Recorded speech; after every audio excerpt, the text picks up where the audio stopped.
Bonjour, c'est Bertrand de la chaîne Investir sur le long terme. Aujourd'hui, on va parler du suivi de mon PEA. C'est l'épisode 2 et nous sommes le 29 octobre 2021. Avertissement, donc je ne suis pas conseiller financier, cette vidéo n'a pas pour but de vous proposer un placement financier ou un quelconque conseil d'achat, mais uniquement un but pédagogique et de partage. Vous restez responsable de vos investissements. Alors peut-être avant de rentrer dans le détail sur le PEA, un petit panorama des marchés en octobre. Donc on peut voir que le CAC 40 depuis le mois de janvier a gagné 22%, sur la semaine écoulée 1%, et si on regarde depuis 10 ans par exemple, on est à 109%. Donc on est plutôt dans le vert si on prend un investissement qu'on aurait fait par exemple il y a 10 ans. Donc on a doublé le montant. Si on regarde les indices américains, qui sont plutôt les indices, on va dire, qui guident les marchés mondiaux, donc on voit que le CAC 40 est légèrement en avance par rapport au 1er janvier sur les indices américains, puisque le Dow Jones ne fait que 16,92% de variation et le Nasdaq 19,57%, là où le CAC 40 a monté de 22%. Alors la situation de mon PEA en octobre, donc mon PEA a une valeur aujourd'hui de 60 805 euros, a dégagé une plus-value de 16 206 euros, j'ai investi 44 450 euros et j'ai touché depuis le début de l'année 1494 euros. J'ai fait une copie en fait de l'écran voilà, de mon PEA que vous pouvez voir ci-dessous. Alors, quelle est l'évolution du PEA depuis janvier 2020? Donc, c'est un PEA que j'ai ouvert en 2012, mais j'ai principalement alimenté à partir de 2020. Donc, il était de 16 406 euros. Il a connu une progression relativement moyenne, on va dire, jusqu'à peu près le mois de mars 2021, pardon, où j'ai investi un peu plus et où mes actions ont connu une performance un peu plus importante. Donc il est aujourd'hui de 60 000 pardon, 805 euros. Il est composé de 56 lignes, 55 actions, un ETF et des liquidités pour 1602 euros. Donc je suis quand même majoritairement investi au sein de mon PEA. Si on regarde l'activité cette fois-ci du PEA en octobre, donc j'ai procédé à des achats, des ventes, j'ai perçu des dividendes et j'ai également apporté des liquidités. En ce qui concerne les achats, donc j'ai effectué 10 achats sur la société BIC à 47,50 euros. J'ai acheté également 50 actions Claranova à 5,74 euros, 56 actions Ontex à 8,91 euros et 8 actions Worldline à 61,24 €. En ce qui concerne les ventes, donc j'ai vendu 75 actions Katana Group à 6,66 €, 26 actions GL Events à 18,66 €, 32 actions CNP à 15,59 € et 26 actions Métropole TV à 18,74 €. Sur le mois d'octobre, j'ai perçu des dividendes, notamment de Total pour un montant de 79,86 €, ABC Arbitrage pour 6,80 € et j'ai apporté en liquidité 300 euros. Alors, ce que je vous propose, c'est de faire la revue du top 12 de mes actions en termes de taille de position et on verra également quelles sont les actualités associées à ces actions. Alors, on va parler de Total, CNP, GTT, Orange, Prosus, Eutelsat, Nakon, Score, Ruby, Worldline, Sanofi et Atos. Alors, si on regarde la première ligne, qui est, si vous regardez ici, en taille de valorisation, hein, donc j'ai classé par taille de valorisation, vous avez ici la valorisation en pourcentage et la valorisation en montant. Donc, ma première ligne, c'est Total Energy. Donc je possède 121 actions de Total Energy pour un prix de revient unitaire de 32,19 €, avec un cours actuel de 43,37 € à la clôture. J'ai une valorisation de 5 247 € et une plus-value relativement confortable de 1 352 €, ce qui représente 34% sur le prix de revient unitaire. Donc c'est ma première ligne. Alors je ne pense pas revendre des totales, même si on regarde le cours actuel à 43 €, on se situe dans une zone ici de conserver. Je vais sans doute commencer à alléger mes positions à partir de 47 €, mais globalement, pour moi, Total, c'est une valeur sûre que je pense garder sur le très long terme dans mon portefeuille. Du côté des annonces, des actualités, donc le 28 octobre 2021, Total Energy a publié donc des résultats trimestriels pour le T3. Donc résultats trimestriels en très forte progression, grâce notamment à la flambée des prix de l'énergie, plus 82% pour le prix du gaz et 71% pour le prix du pétrole sur un an. Alors, ce qui s'est traduit par des ventes de GNL, gaz naturel liquéfié, qui ont grimpé de 24% sur un an. Au troisième trimestre, le résultat net de Total a été multiplié par 5,6 en un an pour atteindre 4,8 milliards de dollars. L'EBITDA ajusté était multiplié par 2,1 à 11,2 milliards de dollars. Le cash flow s'est établi à 1,7 milliard de dollars multiplié par 2,5. Il y a également un programme de rachat d'actions de 1,5 milliard de dollars au cours du trimestre. Et Total prévoit en fin d'année de verser un troisième acompte sur dividende de 0,66 € par action. Donc on peut dire que tous les voyants sont bien sûr au vert en ce qui concerne Total Energy. Alors ma deuxième action dans mon portefeuille en termes de taille, c'est CNP Assurance. Donc j'ai vendu dans le mois en cours 32 actions de CNP Assurance. Du côté des actualités, CNP Assurance, donc le 28 octobre, il y a une annonce, la Banque Postale qui s'apprête à reprendre le bloc détenu qui a repris le bloc détenu par Natixis pour monter à 78% de détention dans CNP Assurance et va faire une offre de retrait au même prix, c'est-à-dire à 21,90 € par action. Donc je détiens 168 actions CNP Assurance pour un PRU de 14,90 €. Au cours actuel de 21,70 €, j'effectue également une belle plus-value de 45% de 1134 €. Bien sûr, c'est une ligne qui va être amenée à disparaître de mon PEA si, bien sûr, la Poste retire l'action de la cotation. Ma troisième action dans mon PEA, c'est GTT. Donc je détiens 48 actions GTT pour un prix de revient de 70 €. On est actuellement à un cours de 71,40 €. Donc j'ai une légère plus-value en fait de 39,48 €. Si on regarde le cours actuel de 71 €, on voit qu'on est dans une zone d'allègement. Donc je vais très certainement sur le mois de novembre procéder à un allègement sur GTT. Si vous regardez, j'en ai pour 3500 € d'actions. Donc je procéderai sans doute, suivant la méthode des paliers, un allègement autour de 500 ou 1000 €.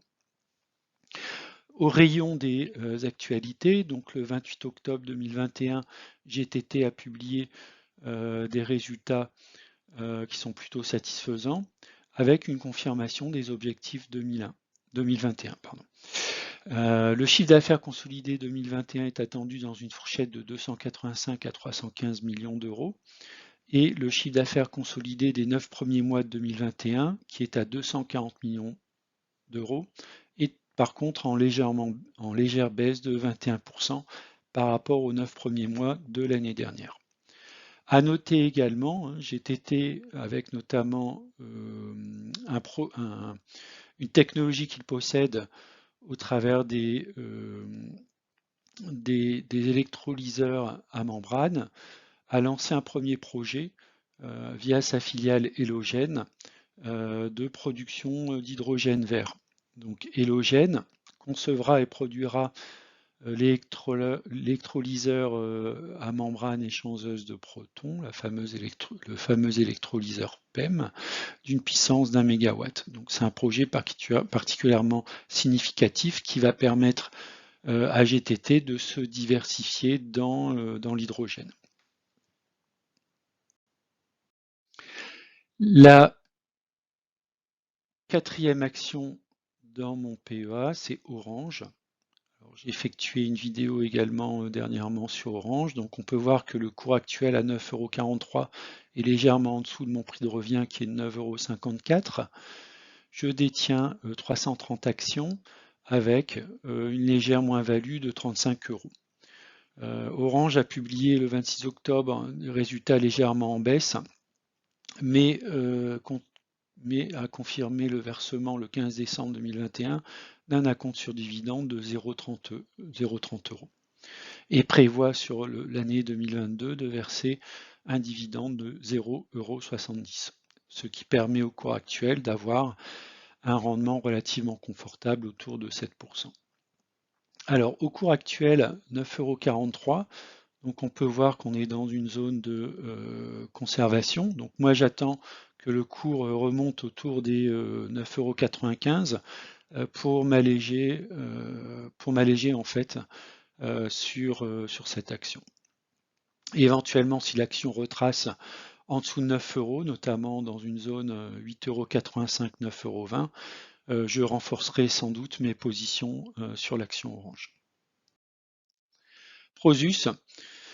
Alors, la société Prosus est une société holding au service du groupe mondial de consommateurs sur Internet qui s'appelle Napster. Prosus a une activité autour de la gestion de plateformes sociales et de contenus numériques, notamment possède des parts importantes dans Tencent et dans Mail.ru, et également des parts dans l'exploitation de sites de vente en ligne. Donc vous avez quelques exemples, Classify, Detail, Payment, Delivery Hero, Make My Trip, également présents au sein de FinTech. Je ferai sans doute une vidéo détaillée sur l'action Prosus et sur la société. Eutelsat Communication.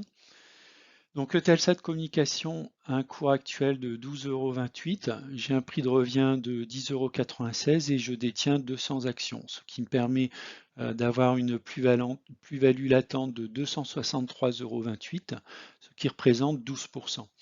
Et je détiens dans mon portefeuille une taille qui correspond à 4%.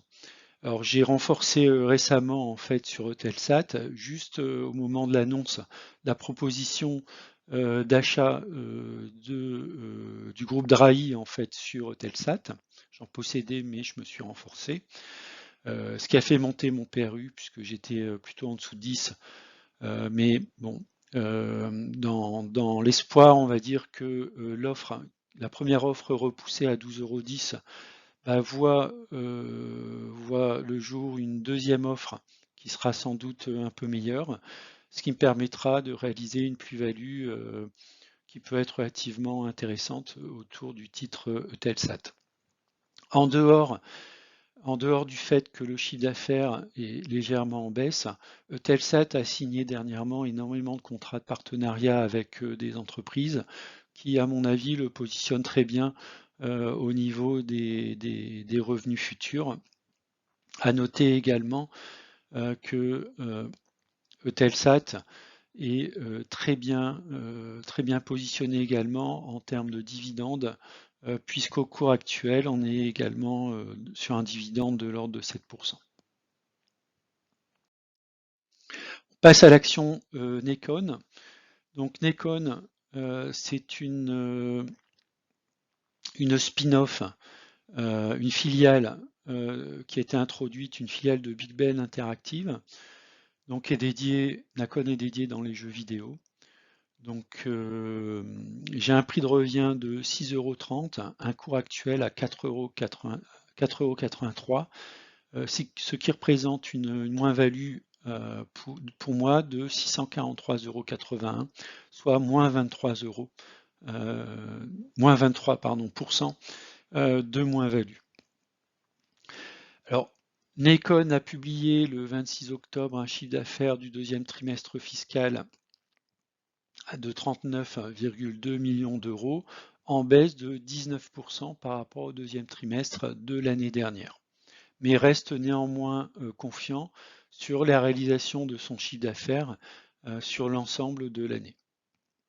Si on fait un petit focus sur Nikon, donc vous avez ici un graphe de l'action Nikon depuis à peu près mars 2020 jusqu'à aujourd'hui. Donc on peut voir que du mois de mars 2020 jusqu'à peu près la fin de l'année 2020, le début de l'année 2021, Nikon était dans un joli trend following, dans un canal ascendant. Puis on peut voir une figure, un double top autour de décembre à janvier 2021. Et depuis janvier 2021, Nikon est plutôt dans un canal descendant jusqu'à peu près la fin du mois de septembre, où on a vu l'action sortir du canal. Donc c'est plutôt un bon signe, avec après avoir touché un top autour de 6,02 €, Nikon a repris le chemin de la baisse. Alors, deux possibilités, soit au contact du canal, Nikon repart vers l'avant, et là on peut espérer que l'action reprenne un canal ascendant, soit éventuellement l'action retrace et reprend en fait, retourne dans son canal descendant, et auquel cas on peut s'attendre à ce que l'action continue à baisser. J'ai noté notamment quand même l'action qui a rebondi à plusieurs reprises, hein, notamment au mois de juin 2020, également en septembre et en octobre 2021 autour des 4,48 €, qui semble être un support relativement solide. Donc si je dois éventuellement me renforcer sur Nikon, eh bien j'en reprendrai autour de 4,58 €. Ce qui me permettra de baisser mon prix de revient. Par contre, dans le cas où l'action remonte, je m'allégerai au niveau de mes positions uniquement lorsque le cours aura repassé mon prix de revient. Voilà, donc je serai sans doute très patient autour de cette action Nikon. L'action suivante, donc Score. Alors j'ai fait une vidéo sur Score en fait, hein, sur investissement long terme. Donc je détiens 71 actions Score pour un prix de revient de 26,67 €. Le cours est actuellement à 29 €, donc j'ai une légère plus-value de 10%, correspond à 172 €, et je détiens 3,43% sur la société. Alors je ne pense pas me renforcer sur Score, hein, je détiens donc une ligne à 2000 €, ce qui me convient très bien, avec un cours à 29,10 €. Donc on peut voir qu'on est dans des zones d'allègement. Donc je vais très certainement également, dans les semaines à venir, très certainement sur le mois de novembre, alléger légèrement mes positions sur Score, donc très certainement autour de 500 ou 1000 €, notamment si Score est amené à dépasser les 30 € et aller se promener autour des plus hauts historiques. Je pourrais donc m'alléger éventuellement de 1000 €. Dans le cas où Score revient sur des cours, retrace sur des cours un peu plus bas, hein, de l'ordre de 18 à 23 €, peut-être que je reprendrai une ligne pour baisser mon prix de revient. Au titre des publications, donc Score a fait part d'un résultat net de 339 millions d'euros, avec un programme de rachat d'actions pour 200 millions d'euros. C'est peut-être ce qui a réveillé le titre depuis ces derniers jours. Alors l'action Ruby, j'ai fait également une vidéo sur cette action.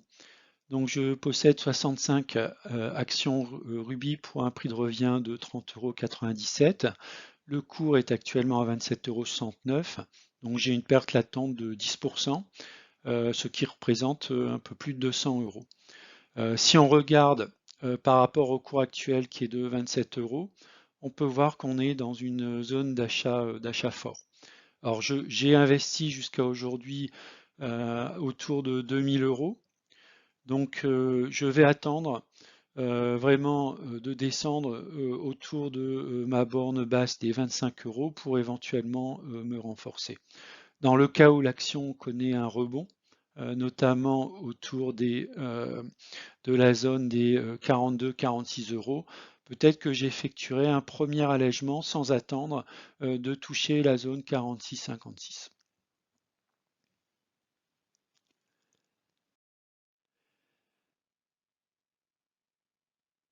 Alors, Worldline, donc Worldline a publié des résultats qui sont inférieurs au consensus, ce qui a provoqué une baisse très importante du cours ces derniers jours.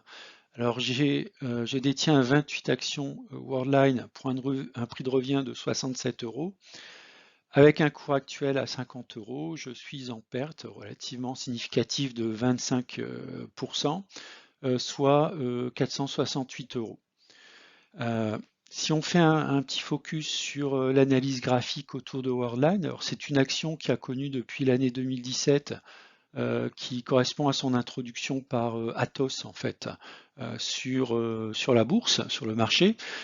Worldline a connu on va dire une progression sans faille, jusqu'à un premier signal baissier très fort lors du moment du Covid, alors ce qui pouvait s'expliquer, hein, puisque tous les commerces étaient fermés, le nombre de transactions a baissé. Donc vous savez, Worldline est très présent sur notamment le marché des transactions via les terminaux de paiement. Bon, pas seulement, également tout ce qui est sécurisation des transactions lorsqu'on effectue des achats, notamment avec la carte bleue. Donc a connu effectivement une baisse très très forte, puis c'est très très bien reprise depuis mars 2020. L'annonce des résultats ici dernièrement a fait plonger complètement l'action. Alors moi, j'en ai racheté visiblement beaucoup trop tôt. J'aurais dû laisser le couteau tomber avant de reprendre une ligne sur Worldline. Donc j'ai fait une petite représentation graphique sur un Fibonacci en fait sur le cours. Alors j'ai positionné la zone basse du Fibonacci au plus bas historique en fait qui était 36,43 € avec le retracement 100% qui était autour des 85,32 €, hein, qui est l'un des cours les plus hauts. Donc on peut voir qu'une première zone d'achat pourrait être autour de 47,97 €, on va dire 48 €. Donc si on voit l'action rebondir autour des 48 € et repartir de l'avant, je pense que ça pourra consister à une bonne zone d'achat. Par contre, si l'action est amenée à transpercer ce support autour des 48 €, eh bien, on pourra pourquoi pas attendre que l'action redescende autour des 36,50 €, 36-37 € pour cette fois-ci en reprendre. Voilà, donc je suis un petit peu dubitatif sur l'action Worldline. Pour moi, ça reste malgré un Q3 qui a déçu le marché, ça reste pour moi une action tout à fait valable à détenir au sein du portefeuille, hein, puisque Worldline, c'est une société rentable qui est sur un marché qui est les paiements sécurisés, qui est un marché, à mon avis, qui va continuer à se développer, même s'il y a énormément de concurrence, à la fois des GAFAM, mais également d'entreprises dans le même domaine, comme Monex, par exemple. Moi, j'ai toujours confiance dans cette entreprise sur le long terme. Sanofi. Alors l'entreprise Sanofi donc, est également donc, une de mes favorites, on va dire. Je détiens 17 actions Sanofi pour un prix de revient de 81 €, un cours actuel à 86,43, ce qui m'amène à une valorisation 1469 € en légère plus-value de 5,65 €. Alors, je ne recherche pas la performance sur l'action Sanofi, mais plutôt le rendement. Sachant que, alors j'avais fait une vidéo en fait sur cette action. Quand on regarde les cours, en fait, on a des cours qui historiquement évoluent dans un range, on va dire, de 60 à 100 euros, avec de manière vraiment très fréquente une oscillation entre 80 et 95 euros. Donc ça veut dire qu'on peut profiter lorsque l'action revient dans une zone 70-80 euros, on peut en profiter pour en acheter et puis s'alléger dès lors que l'action passe les 90 euros, tout en conservant quand même, bien sûr, un nombre d'actions suffisant pour profiter du dividende et du rendement de l'action, qui est de l'ordre de 5-6%. Alors ce qui est intéressant, c'est que lors de la publication de résultats au 28 octobre, Sanofi a relevé son objectif annuel après un très bon trimestre. Donc Sanofi anticipe un bénéfice net par action 2021 en croissance de l'ordre de 14%, ce qui est plutôt positif, avec au T3 un bénéfice net par action qui est ressorti à 2,18 € en hausse de 19%. Donc une marge opérationnelle qui a progressé de 2 points à 34%, ce qui est également très positif, et un chiffre d'affaires qui atteint 10 milliards d'euros en progression de 10%. Donc je suis assez confiant sur l'action Sanofi, à la fois dans l'augmentation potentielle du dividende qui sera versé l'année prochaine, mais également dans les capacités du cours peut-être à sortir de ces ornières 80-95 euros. Donc c'est une action à suivre dans les semaines qui vont venir. Et enfin Atos. Alors Atos a publié le 20 octobre son chiffre d'affaires T3, donc qui est stable autour de 2,67 milliards. Quelques annonces que j'ai retenues récentes. Donc l'annonce de l'acquisition d'une société, je crois tchèque, DataScientix, qui est spécialisée dans l'intelligence artificielle et également dans le cloud. Et le nouveau PDG donc qui est arrivé ou qui va arriver, c'est le PDG de Telsat qui va prendre les commandes en fait de la société Atos. Alors j'avais fait également une analyse de la société Atos dans la liste des vidéos. Analyse action. Alors voilà pour mon top 12 au niveau des actions. On va parler maintenant des actions dans mon PEA qui ont le plus varié en termes de pourcentage par rapport au PRU. Donc ça correspond à la colonne ici, variation par rapport au PRU. Donc on peut voir que j'ai vraiment des actions qui ont bien performé. Alors j'avais fait une vidéo sur les actions notamment Reward, Freelance et Katana Group. Donc ce qu'il faut retenir en fait, c'est que sur les actions Reward, JL Events, Freelance et Katana Group, j'ai vendu 50% de mes positions puisque ces actions, ces 4 actions avaient dépassé 100% de plus-value.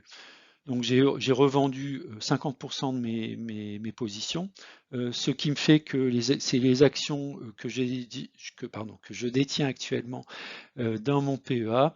Je considère que ce sont des actions gratuites, je vais les conserver.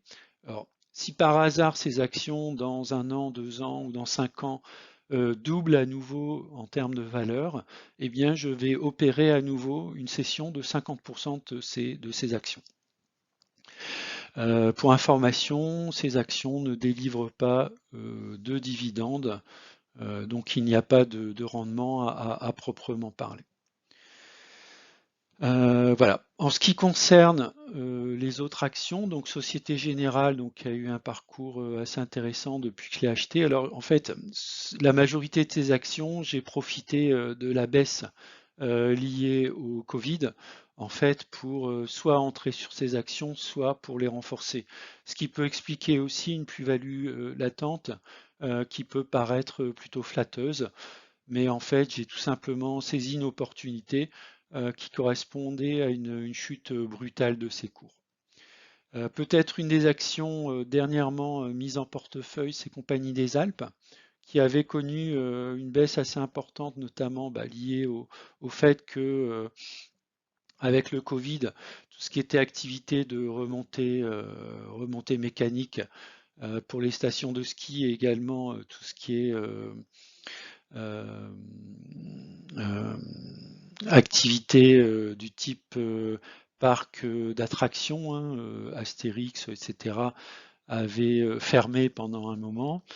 Donc je crois que cet été, il y a eu une évolution plutôt favorable du chiffre d'affaires sur les parcs d'attractions. On s'attend également à ce que les stations de ski ouvrent sans contrainte particulière, hein, peut-être le pass sanitaire. Et donc, Compagnie des Alpes devrait renouer avec une croissance assez forte. Alors, mon objectif n'est pas forcément de garder Compagnie des Alpes sur le long terme, mais de profiter sur une hausse significative. Pourquoi pas un retracement au-dessus des 20 euros pour revendre la totalité des actions que je possède. Vous voyez, c'est une très petite ligne de 367 euros. Donc, je ne vais pas construire sur le long terme sur la société Compagnie des Alpes. Les actions qui sont un petit peu à la traîne dans mon PEA, donc on peut voir ici cette colonne qui va classer de manière décroissante donc les actions qui ont la plus forte des cotes au sein de mon PEA. Donc on peut voir par exemple Gossin. Donc ça c'est une action sur laquelle je mise plutôt de manière spéculative. J'ai un prix de revient j'ai un prix de revient à 7,60 €, le cours est actuellement à 5,59 €. Donc j'ai à peu près 1 000 €. J'ai investi de l'ordre de 1 500 €, donc je possède encore à peu près 500 € pour investir à nouveau une ligne sur Gossin. J'attends éventuellement qu'elle retrace à la baisse de manière beaucoup plus conséquente pour moyenner à la baisse. Alors Worldline, très certainement également, je réinvestirai une ligne de 500 €. Nacon, j'hésite puisque je suis déjà à plus de 2500 € d'investi. Donc là, je pense que, à moins qu'elle retrace très fortement, mais je pense que j'attendrai que l'action revienne dans des cours plutôt plus intéressants pour cette fois-ci alléger. Alors, ce qu'on peut voir aussi dernièrement, c'est que Ubisoft a publié de bons résultats, hein, donc j'espère que le cours va remonter pour regagner un PRU. J'ai un PRU de 55 € avec une décote quand même de moins 20%. Voilà, donc si on regarde les autres actions, donc on peut voir que en dessous de 10%, je suis pas très inquiet sur le très court terme. Je pense que ce sont des actions qui risquent de remonter assez rapidement. Typiquement des actions comme Aquila, BioUV, Altamir, ce sont des sociétés que j'ai acquises, on va dire, lors de la phase Covid autour du mois de mars 2020. Je ne pense pas que ce soit des actions que je garde à très long terme. Alors en ce qui concerne les analyses des actions, notamment mes top actions, juste un petit rappel, lorsque vous avez vu sur la vidéo un petit encart ici avec des zones d'achat, conservation, allègement, eh bien cela correspond à des actions, à des vidéos que j'ai faites autour de l'analyse de ces actions. Alors bien sûr, c'est une playlist qui va s'enrichir au fur et à mesure, hein, donc j'ai complété au travers de la réalisation de vidéos, à peu près 1 ou 2 par semaine, qui vont venir compléter en fait cette partie analyse action. Alors, quelles sont les actions que j'aimerais détenir dans mon PEA? Donc, il y a 6 actions que j'aimerais bien détenir dans mon PEA. C'est Essilor Luxottica, qui est la fusion d'Essilor et de Luxottica. Hermès, Legrand, L'Oréal, Kering et Michelin. Donc ça fera également sans doute l'objet de vidéos dans laquelle j'étudierai ces actions et notamment sur quel cours je pense rentrer. Alors une petite question, quelles actions pour vous semblent être intéressantes à acheter au mois de novembre? Voilà, si vous le souhaitez Vous pouvez le mettre dans la zone des commentaires de cette vidéo. Si vous projetez d'acheter des actions en novembre, dites-moi lesquelles et éventuellement pourquoi ces actions vous semblent intéressantes. Voilà, on arrive à la fin de la vidéo. Je vous remercie de l'avoir regardée et je vous dis à bientôt. Au revoir.